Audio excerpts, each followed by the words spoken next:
Alright, well, we're going to do a little work today. It's Saturday, and we're going to work on the front and rear fender and the seat pan, which we showed you last night. We're going to knock a few dents out of this. We're going to remove the paint and sandblast some of the rust. And we're going to use this premium paint remover to get rid of the paint, and then we'll use the blaster to blast the rust, and then we'll use the Pickle X20 to convert any remaining rust. And we're going to epoxy prime it, and then we're going to use, I wanted to get slick sand, but they didn't have slick sand at the store in quarts, so we got the feather fill. As I understand it, the feather fill basically is the same stuff. It's polyester primer, but the slick sand can go on bare metal, and this is meant more for plastics and fiberglass and things like that. But if you epoxy prime, you can put this over epoxy primer. So that's the plan. We'll show you any notable progress as we move throughout the day. Alright, we got one layer of paint removed, and it looks like maybe this fender was white, or maybe that's primer. I'm not sure if they did primer back then, but in the frame you can see it's got some blue, sort of a light turquoise blue. So we're going to try to go back with colors that are similar. And this rear fender back here, you see this brace that goes down here. It actually should have had another one. I looked at pictures online. It should have had one going there, but it was missing. And it looked like the back of this thing had been beat up pretty good, and it was in bad shape. And Pete welded that bracket on there. So rather than trying to metal work all that out and fix all that, I just cut it off, chopper style. Run a little short, stubby fender, and I measured that up and put the same factory shape. So keep working on this and show you what we got. Alright, there's a few areas on the fender that are all pitted up, so we will blast those pits out, and then the rest of it, what you see is just kind of surface rust on there. We'll just convert that and go on with it. So do a little spot blasting here.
Alright, well, you can see, hopefully you can see that pitted area's got the rust out, and the rest, a little light rust, will get it converted. Might need to hit that a little bit more right in there. And so we got to put a little more sand in our blaster, and we'll do a little more and keep moving on. I was just going to show this real quick. This thing has definitely been in a wreck at some point, and this is, kind of a different shape, and it's pitted up a lot worse than this one is. So I don't know if they didn't paint it after they fixed it or what, but it was repaired, brazed with some brass material there. So kind of cool. I'm just going to shape it up and leave it. This is on the Springer front end, so it's not like if it breaks, then just fix it. It won't cause the bike to wreck or anything. All right, we're going to do a little glaze here. We had a hole right there. It was actually where the fender bolts up to the frame, and it had gotten kind of walled out and blown out and rusted. So we made a little patch for it, welded it in, and got a little fiberglass reinforced filler on there, and now we're going to do a little glaze on it.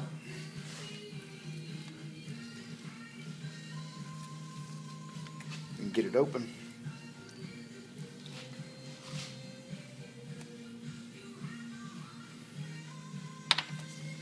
And I did a little bit on the underside of it too, and probably should not have done that, but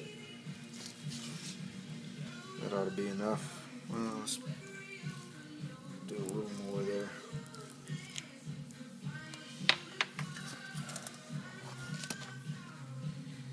Just to make sure.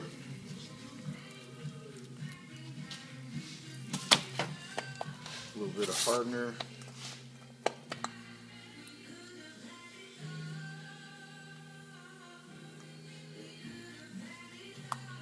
That hardener is a little on the thin side.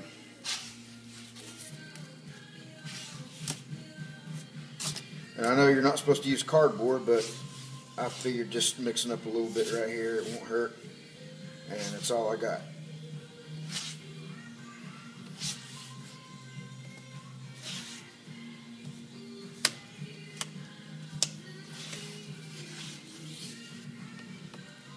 This is some thin stuff right here.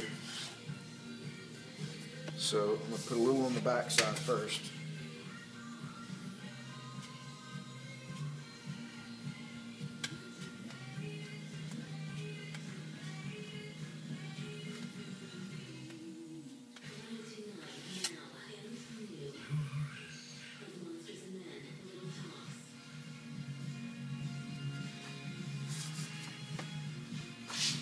And throw a little bit on here.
All right, that should do it.